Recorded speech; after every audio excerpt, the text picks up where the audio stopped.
Irreverent, entertaining, cool. You're listening to LA Talk Radio.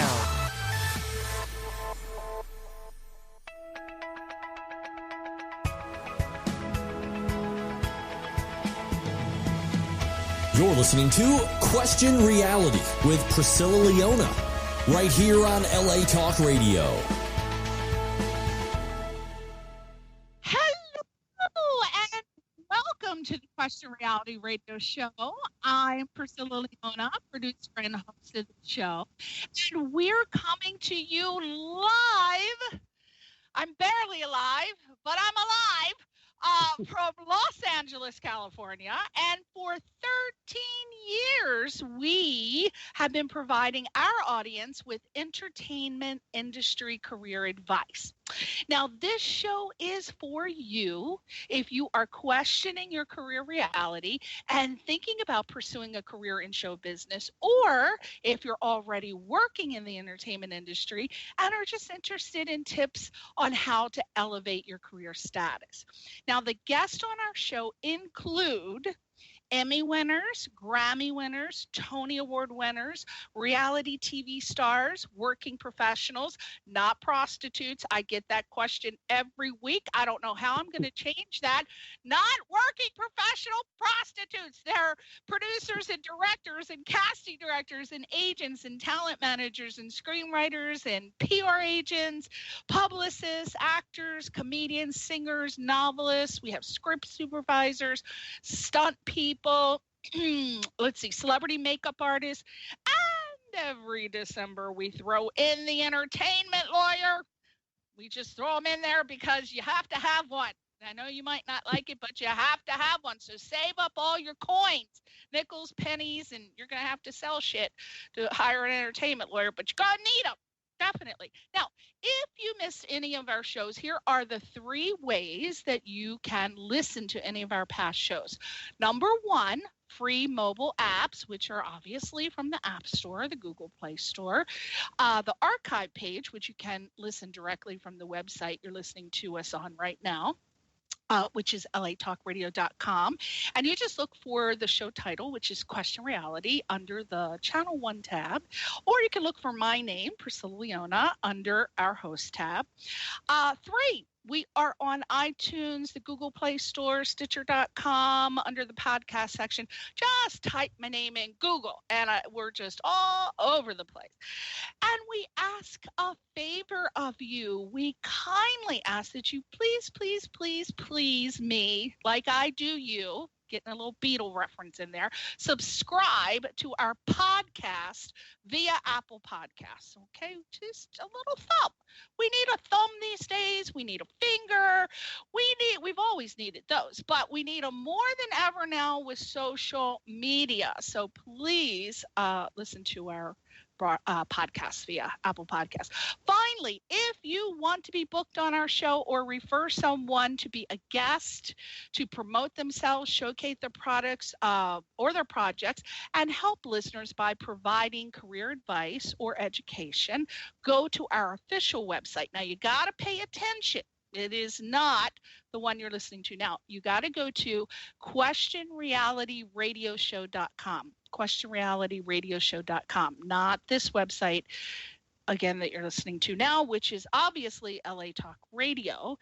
This is the website where we air the show. Again, questionrealityradioshow.com, and you can see our annual guest schedule. So you might want to go there and take a peek at who the upcoming guests are and check out their site. So, for example, if you want to be, say, a script supervisor, then you'd go and you'd see the name and you'd see script supervisor. So obviously you want to tune into that show because that is a profession that you want to pursue, or an author, or whatever. I have it categorized like that.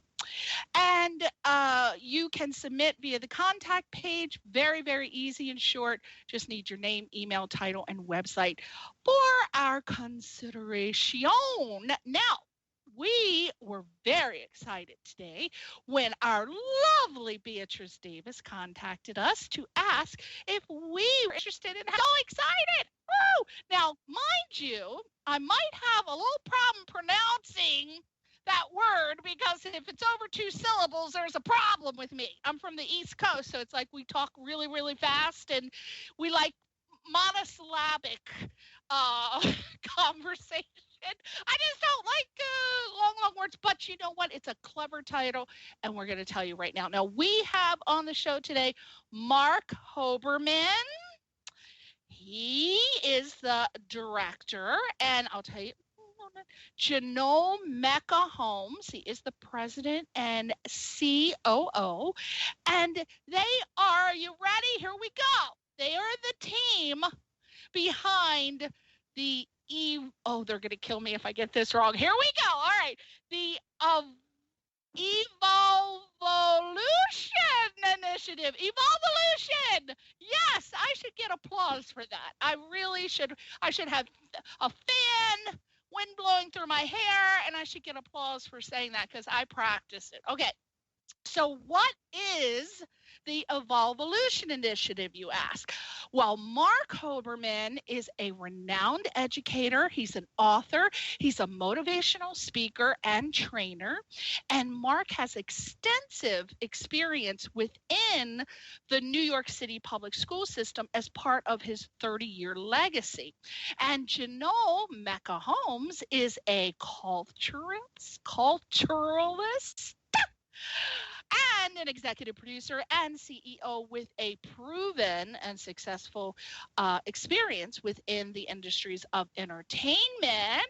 Hopefully we can get him to talk a little bit about his association with Public Enemy. Yes. I got a lot of emails for that, but he's not here to answer questions about that. So unfortunately, maybe he'll throw something in for you. He's also has proven experience in the corporate business world and also in education. And these two men combined their businesses and created this new and exciting and innovative dynamic in the world of education. So we're going to be discussing the current state of the world in relation to education and race relations. And I know that my show is entertainment industry only, but we really feel that this particular topic is very important today. And I think that you can always tie an angle into the entertainment industry, and you can tie this particular subject into any aspect of the world within business. I want you to go to his website, their website, which is evolvolution.world. Almost said com. Let me spell that. EV as in Victor, OL, V as in Victor, OLUTION.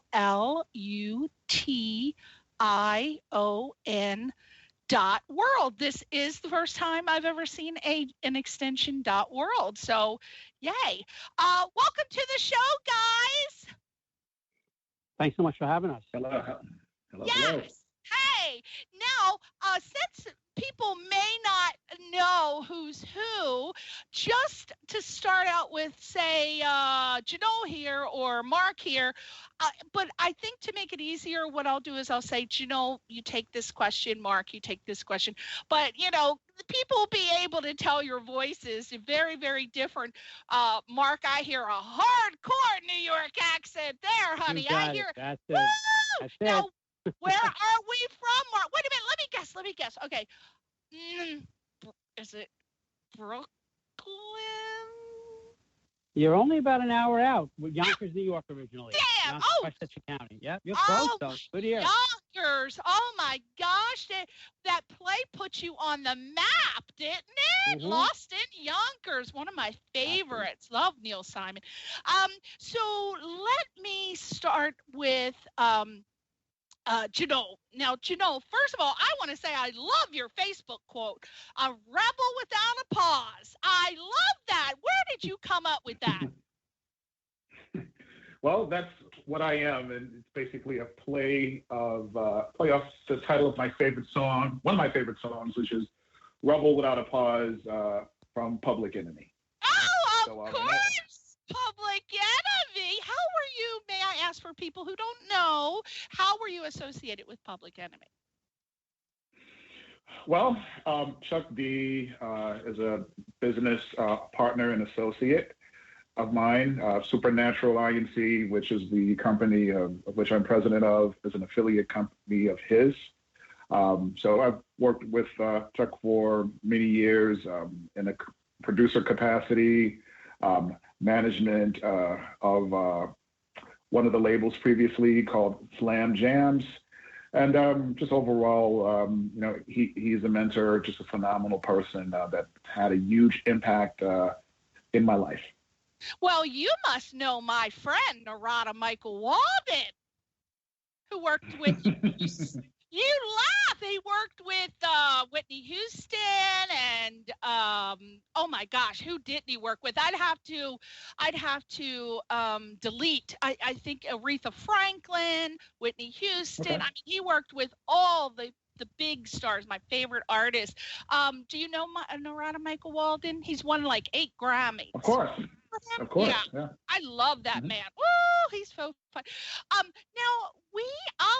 I've obviously done research on your company, and I think I understand for the most part what your goal is. But for the sake of people just tuning in, let's discuss from the perspective of me not knowing a darn thing. Let's just go basic here because you don't want to get overly complicated. Let's start out with the basics. So, obviously, you're both extremely educated, knowledgeable, and experienced to have been able to independently create this particular business venture. So let's start with the origin story of your business, and we'll alternate the questions. So let's start with Janol. Basic question, how did the two of you meet? And then Mark, who had the initial idea to create the Evolution Initiative and why? So let's start with Janol. Okay. So we were brought together through Beatrice Davis, who's phenomenal within both business and entertainment. So Beatrice brought us together. She's very familiar with, she was very familiar with my work, in music and entertainment and just within the creative space, as well as, familiar with Marc in regards to education and his company. And so just basically bringing two minds together that wanted to bring change, in today's society. So the Evolvolution initiative, it's a play on the word evolution and revolution, where in today's world, there's desperate need for change. Dramatic change, especially as it relates to racial injustice, as well as education within society. So we basically leverage our strengths, my strengths within the creative realm and Marc's strengths within the educational realm, and decided to come together to push this change through this vehicle and platform known as the Evolvolution Initiative, which we both founded together. Well, Marc, okay, so Beatrice says, hey, Marc, I want you to meet Janol, and this is our idea. What did you think of it, and why? Well, at the time, Priscilla, that B brought this to me, there was no idea. She said, look, I got this great guy. Philosophically, you seem to match.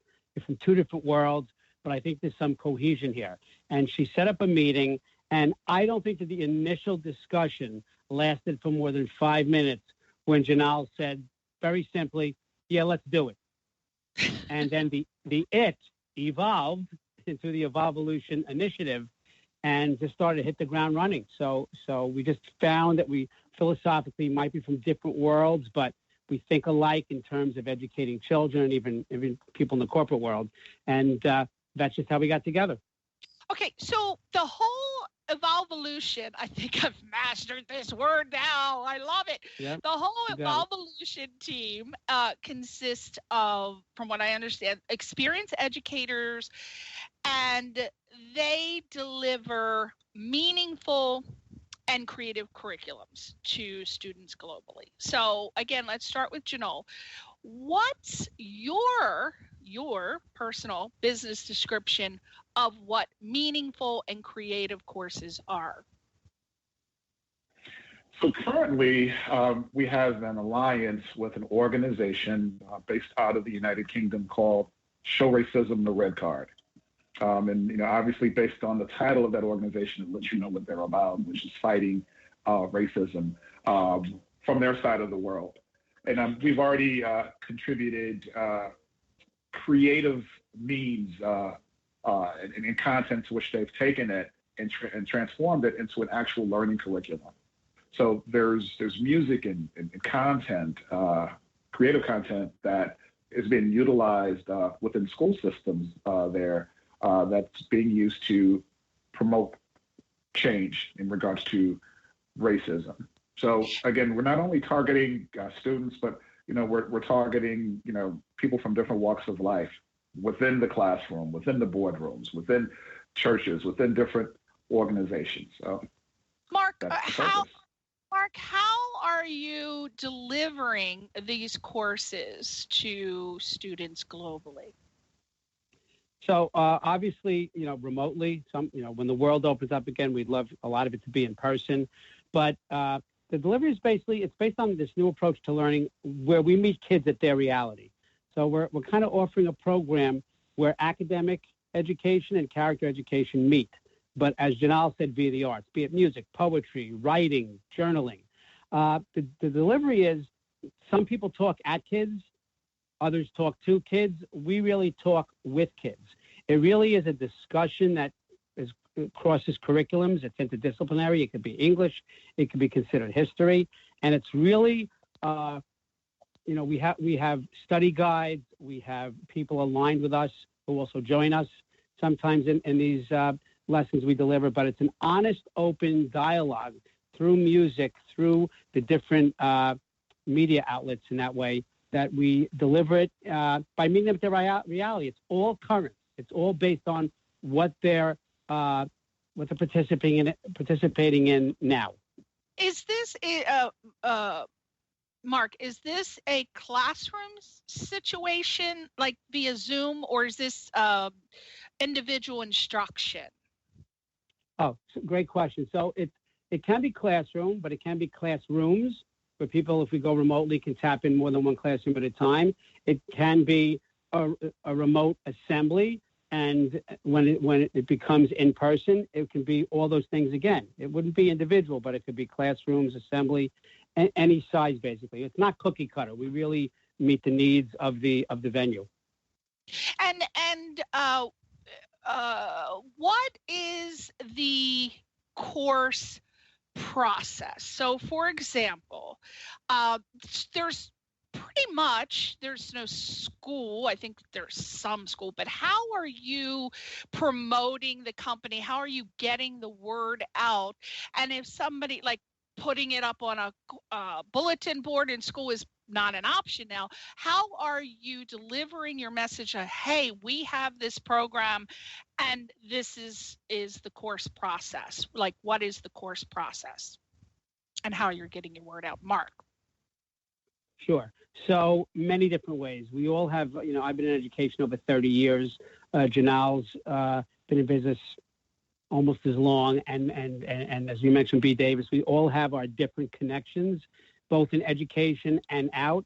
And as we said, this is not just for kids. So it's on press releases, social media, lovely shows such as yours, email programs directly to superintendents, principals, administrators, and the like. There's just no one way that we're doing this. And as Janol said, we are global. So we're out there in every way possible. There's just no one way. It's all those combined.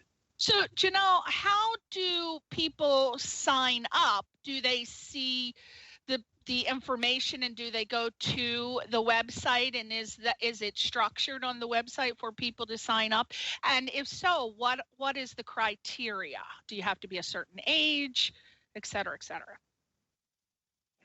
Well, yeah. So the services are accessible via www.evolvolution.world, where there's a contact form. Simply complete that form, and someone will contact you in regards to your interest, and we will provide the details in regards to cost, more details in regards to the services that we're offering.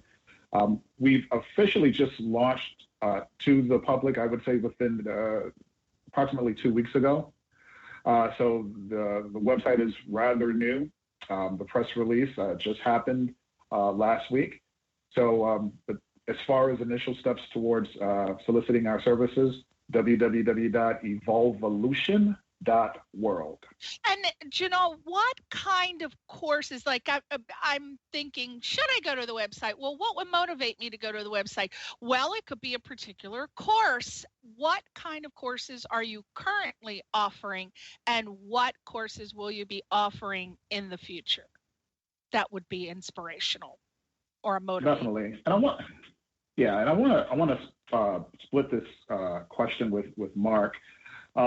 Definitely addressing the current needs in regards to diversity and multiculturalism, where it's definitely a need for multicultural learning within today's society. And again, it's not just limited to high schools and elementary schools and in colleges. We're talking about corporate environments, through providing services to the different organizations that exist. So again, courses such as diversity, understanding, respect for each other's culture, topics based on current events that may be happening within the world. So there's no limit to the course instruction that we are offering. And as far as the need, it's obvious that there is a need for those types of curriculums within this world in regards to individuals having respect for each other's culture and understanding, the current race relations that's happening not only within the United States but globally. Janol, I want to expand on that. What does multicultural learning entail? And I ask that because I'm a big documentary person. I just watched a documentary on ZZ Top, and I found that they said, and this blew my mind, they said, well, in school, we really didn't like school much because excuse me. It was within the documentary, the guy said these guys hated school, and they hated school because But what they were saying was that most schools in this country teach history from a certain perspective. We are from Texas, and we didn't acknowledge George Washington as the president of the United States. We acknowledged Sam Houston as the founder of our state, and we know everything about Texas. We are predominantly exposed to textbooks and education about Texas only. And I thought, are you kidding me? Really? I had no idea. So that's where the question comes from. What does multicultural learning entail? Well, multicultural education, it addresses those concerns where we're living in a society that's rapidly changing in regards to the demographics of the students that are, within the environment. Again, so to basically translate that as it relates to ZZ Top, which is a phenomenal rock group, the world is bigger than Texas and Sam Houston. Right. So, and as my partner and great friend says, we have to meet people at their reality. And also bring them out of their reality. And that's a quote from the great Marc Hoberman, who we have on the line right now. So multicultural learning, it involves, understanding that, no, your culture isn't the only culture. And therefore, we must have respect for each other's culture, knowing that, hey, that riff you're playing, ZZ Top, that music that you're playing, that came from a man called Little Richard. That came from a man called Chuck Berry. Mm-hmm. So there's a lot that goes into having respect and an understanding of everyone's culture. Exactly. And I think if we did, the world would be a different place. Yeah, I think that one of the things, I'll just put my little 2 cents in about, growing up, I didn't understand why we didn't learn more about other cultures. I mean, they offered French and Spanish. That's it. And as we see today, we really need to know Chinese. We need to know Japanese. I mean, our business world is expanding, and most of the world speaks English. It's the first language. So it's very sad that they're still in today's age, they're still only offering French and Spanish. They really need to expand on that. But also, not only that, but I think they need to teach a little bit about different cultures in the regular school system.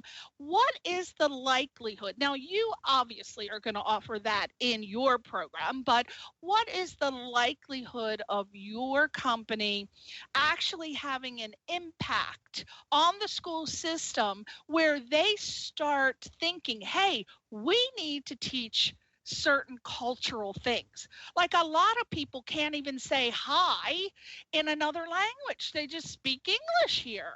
And you really need to know at least one word like thank you, for God's sakes. And what do you think your program is going to do to inspire and motivate the traditional school system to bring more multicultural learning into the system? Or is it? I will quickly answer, but I definitely want Mark to finish off this answer. I think the focus is not forcing anyone to learn other languages, but it's just about having people respect other cultures and languages. You said something earlier. You said that, hey, English is the first language. It isn't. When you go to China, globally, it's not spoken in most of the world. Well, that's, when you say first, that's not, it's spoken in most of the world. But when you go to, China, they're not speaking English. It's not the primary language. So it depends on where you must have misunderstood me. I meant globally, English is spoken by most cultures, is from what I understand. Right. Yes. Right. Yeah. That's different than saying first. But Mark, okay. If you can expound on the, if you can expound on that answer, Mark. Yeah. So basically, besides just teaching the different learning modalities, because students don't all learn the same way as we thought they did 40 years ago or more when I was in school. So audio learners, visual learners, kinesthetic, tactile, and more. But you guys used a very important word, forced. So back in the day, we would learn teaching tolerance. And to us, that has a negative connotation because that sounds like being forced to tolerate something instead of being, as Janol said, culturally aware and respectful. No, I don't need to be tolerated. I need to be respected. And when you talk about history, I think you have to move towards a new paradigm shift here that, like it or not, yesterday is considered history. So when people hear the word history, they think 100 years ago, 2,000 years ago. So when you talk about how we're going to have an impact, I can tell you as an educator for a long time that some discussions in a classroom while doing what's called a text-to-self connection, something you can relate to as a student, is the most powerful thing there is in education. And I would argue that I think we need to do a better job with this because too many school districts have to teach to the test. They care about grades and in New York, Regents exams, SATs, ACTs, things of that nature. And we're missing the holistic child, which is why the Evolvolution initiative has to meld academic education with character education, because that's where the impact is going to be made. Also, teachers don't have the ability all the time. You say, like, how come we didn't hear about different cultures when we were younger? That's an uncomfortable conversation for many educators to have, and we're trying. It's our goal to change that. Mark, are these classes offered at Evolvolution? Woo! Oh, you think I'd have a cocktail over here? I can't talk. Are your classes accredited? So, and if so, can the credits be transferred to schools and university, or is this? Are these courses just basically for you to pursue to be enlightened on your own educationally? Okay. Excellent question. You kind of read our minds there, because right now they're not accredited, but it's certainly in the scope of our plans to be able to deliver this bigger and bigger. We don't necessarily want to be a one and done, hit and run type situation, but we want to have relationships with the school, for example, that we have with the Show Racism, the Red Card. So right now it's not accredited, but that is definitely in the plan, because as a global entity, we want to be able to make it so it's as meaningful and important to students as possible. Okay, Mark, let's do a little play here. Okay, so you want to get me as the first student, right? And you're saying, hey, Priscilla, I would love for you to take some of my courses because I think you'd be really interested in, what would you say? We got, what Gotcha. question? Yeah. Sure.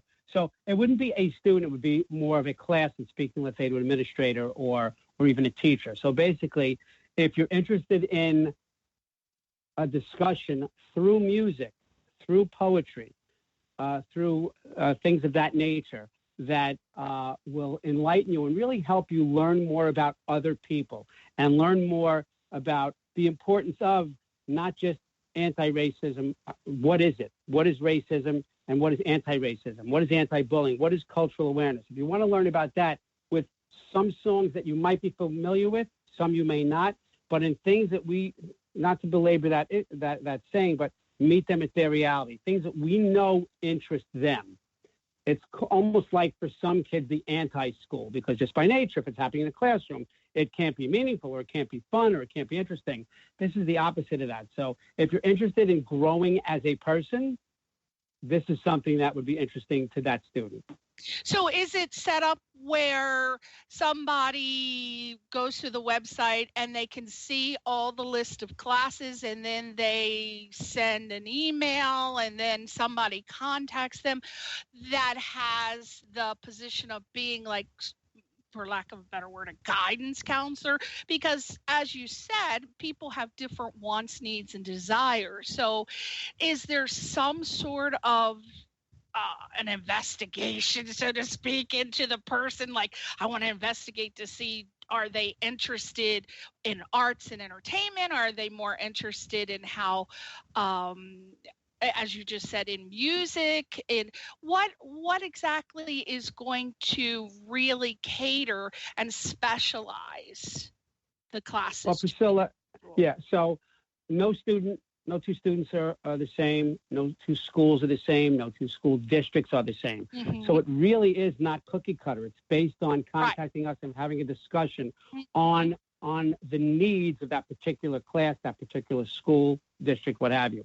So it's really based on us finding out what they need, what they're struggling with, and things of that nature, because no two deliveries are going to look exactly the same. Right. That's what I was saying. Like, a guidance counselor style would be like, what are your interests? What do you want in a career? What do you have? So I would think that you'd get more information that way in a sort of guidance counselor situation and finding out what the person might be interested in rather than, just listing the classes. So there is someone that can take over and discuss a more personalized approach. Absolutely. Good. Okay. So Janol, what is your vision? You probably are both have the same short and long-term goals, but let's just talk to you first. What is your vision of short and long-term goals of the Evolvolution initiative? To revolutionize the globe through education, through knowledge, to really counterproductive within today's world. I know that you said that the show's not kind of focused more on entertainment, but we had the most racist person ever elected to the White House hijack this country for the past 4 years, and 75 million people, less than 75 million people voted for him and still support him until this day. And moving forward, we have to help change that mentality in regards to just having people have respect for culture, to see that, Black lives do matter. Does it mean that, one life matters more than the other? But it's about having respect for cultures. Not only Black lives matters, but Mexican lives matters. Chinese lives matters. It's just basically pushing the envelope of education and change via the vehicle of education. So, Janol, with regard to the current state of the world in relation to education and race relations, what do you think is the core problem from your perspective, and how are we ever going to fix this chaos? Now, of course, that hasn't been done, and I don't know if you can answer it, but everybody has an opinion. What's yours? The Evolvolution initiative, in addition to providing the revolutionary approach, and when I say revolutionary, it just means change. That's different from what's been traditional. But through our approach, we're not only going to educate, but we're going to create the environment and platform so that there can be honest discussion and comfortable discussion in regards to real issues and dialogue. And that's something that doesn't happen. There's not too many platforms that allow that type of intellectual and educational dialogue, based on honesty to, correct, some of the ignorance, that's being pushed through, different media outlets, through different individuals. I'm sorry, go ahead. Yeah, you briefly touched on your opinion of the past president, and I thought just popped into my head. Is your particular initiative going to be delving into political courses and anything? Are you leaning one way or another way, and how is politics going to fit into your courses? It won't. It's not political at all, and with truth, what's true and what's false, has nothing to do with what's political. It's just what's fact and what's fiction. So, it's about just creating an environment where politics are not a part of the equation. It's just about looking at what's truthful, what's logical, and again creating those open dialogues where we can honestly look at things, look at history, look at current events, and have honest discussions about, some of those things.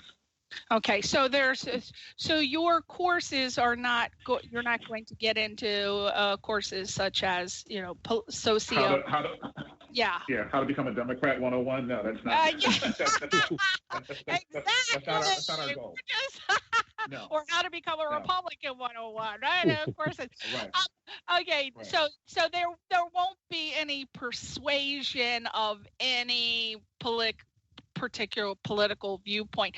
But what if you get suggestions from people to include that? Is that something you'd be open to, or you want to stay away from that because that could possibly end up in a dangerous situation? Yeah, that's a no-go. Politics are divisive. And so we definitely want to stay away from, addressing, hey, you should, the Republicans are wrong, or the Democrats are wrong, or the libertarians are aliens, things of that nature. No, it's about, hey, let's look at the realities of the world and let's address them. And then, what's right is right and what's wrong is wrong. Right. And Marc, do you both make decisions together on what the next steps are for the initiative for the EI? Absolutely, and this partnership is what's most important. So it's really not about our viewpoints; it's about theirs, whoever the there is at that time, students, corporate executives, things of that nature. But I have to tell you, Priscilla, that it's important today, I think more than ever, that students see a successful partnership between a Black man with a background in fashion and music, aligned with a white man with a background in the field of education, and coming together and working in this nature. Because just case in point, when you had, and this is not political at all, when you had the murder of George Floyd, too many people never spoke about the fact that when this happened, when horrible situations happen, kids usually the next day go into school, and their teachers are a safe place, a safe haven, and they have discussions. Well, there was no school when this occurred. And when the riots occurred, there was no school. There were no viewpoints. There was no discussion.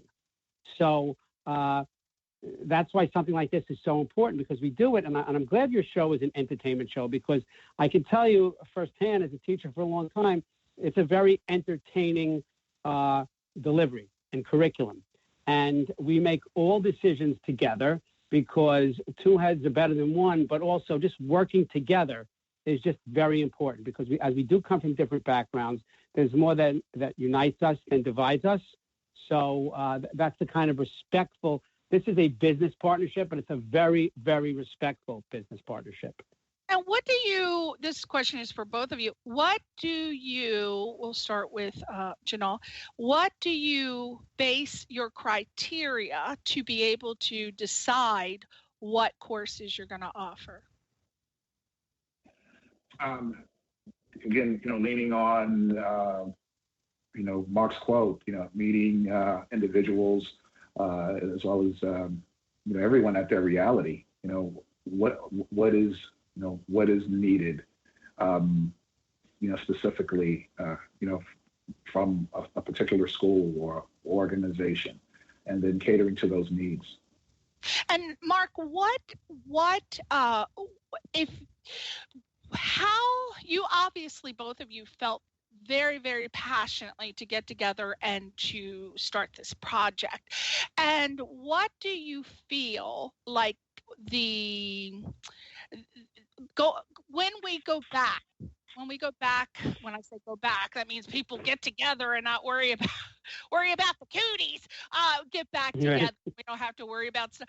What do you feel like you are going to do? Are you going to really get that brick and mortar building together? And if so, is that going to be based in Chicago? And what do you see? Like, what exciting things are coming up that we should know about? Well, when you talk about the brick and mortar, when things get back to normal, and I love that word, no more cooties. I've heard that since about fourth grade. Thanks for that history lesson, for sure. East Coast cooties, that's what we do. Exactly. We bring it to them in any way we can. Right now, the best way and the only way to bring it to them is through remote. We will do that, but we will go to the brick and mortar. And could we have our own type school in the future that focuses on something like this?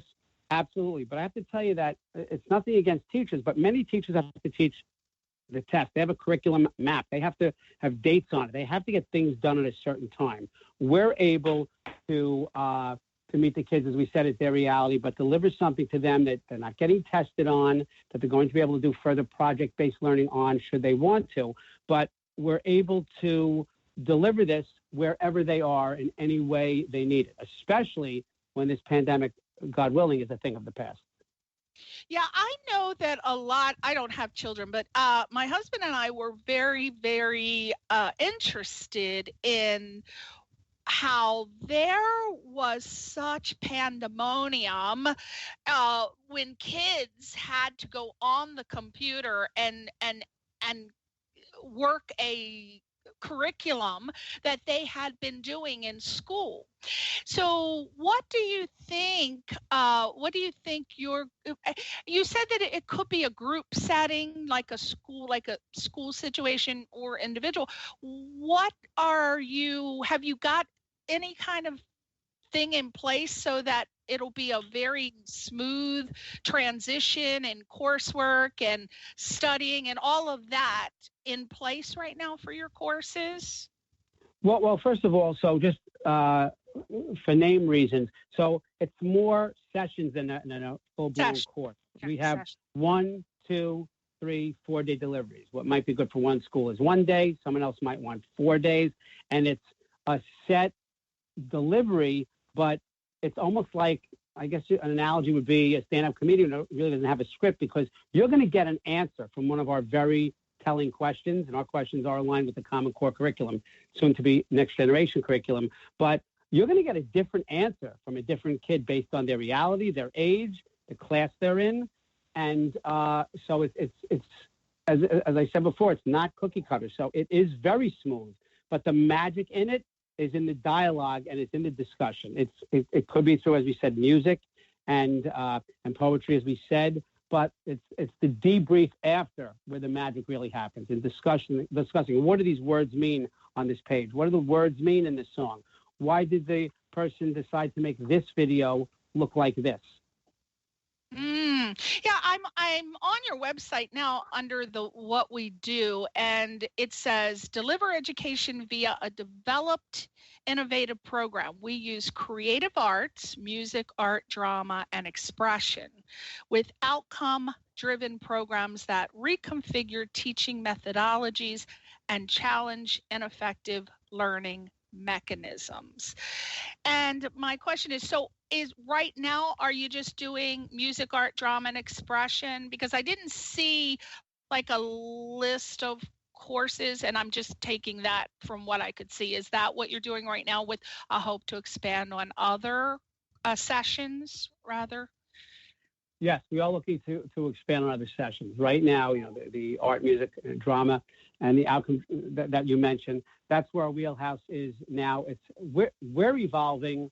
When we stop learning, then it's time to pack it in. So we're evolving with this, and we're going to grow from feedback from kids, teachers, administrators, to make this global initiative successful and really touch the lives of kids. And it's academic and character education melded into one. And last question before we have to go, Janol, and then Mark, you can answer this. So what do you feel are the biggest obstacles right now that you will have to overcome with this particular project? It's just the overall in the embracing of change. That people are accustomed to what's traditional, and the format of our educational initiative is not traditional at all. It's fun. It's actually an experience that one will have, when receiving our services. And it's definitely going to rock the boat in regards to traditional educators out there. Via this initiative, because we're coming in hot and heavy. Again, providing training that's steeped in, obviously education, but entertainment, doing it in a very creative way. So, it's a combination of, again, my background and experience, within the creative realm of music, film, and fashion, combined with Marc's experience with education, 30 years of education, plenty of those spent within, one of the greatest school systems in the world, via New York City. So, we're coming in hot and heavy, and we're going to be shaking up things through our approach, which is going to be creative and innovative. Wow, I'm all about shaking things up. I'm loving that. Now, Marc, I want to know, actually, this is the last question. Are you guys just focused on the business aspect, or are you actually going to be teaching anything? Or I don't know if that is the right word, but are you going to be hands-on with anything? Marc, I guess, since you were the 30 years in the New York school system. Right.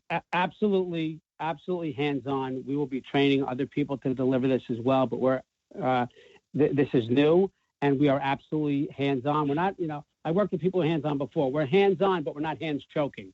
About your previous question is, what is the biggest barrier? So the biggest barrier to a school system, district, school itself is time. And quite honestly, the acceptance of learning, that the learning takes on many shapes. So to the people who say, can we afford to take the time to do this? I would say in this time, in our history and in our present, you can't afford not to. And that's why we're going to be shaking things up. Well, Marc, I wish you and Janol the most success I hope to hear about. I want to see it on a commercial. I want to see it on a billboard. I want to see it all over. And I know that you can do it, because this sounds like something that we need. It seems like it is a cornerstone, and I really think that it's a wonderful idea. And I just, fingers crossed, I got everything crossed, my fingers, toes, and eyes, that we are going to really make this work, because there's just been enough with this nonsense going on with the fighting and calling names. It's just craziness. There's so many better things to focus on in the world, like cures for diseases, oh gosh, I could go on forever, but I'm not. But I think that what you started was a fantastic, wonderful program. So let's just hope that everybody can see that. So go to the website right now, and it is again evolvolution.world, evolvolution.world, and go to, I believe, the contact us page, and you can contact them to get started. And I thank you two little lovelies for being on the show today. You just did a wonderful job, and I really appreciate you, both of you. Priscilla, thanks so much for sharing our vision with us today. Really, it's great being on your show. Thanks so much. Thank you. Don't get lost in Yonkers. All right. Never again. Never again. Never again.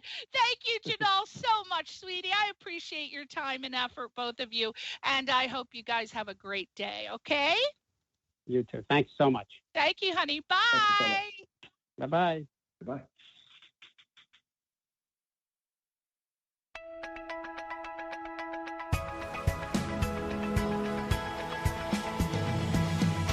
You're listening to Question Reality with Priscilla Leona, right here on LA Talk Radio.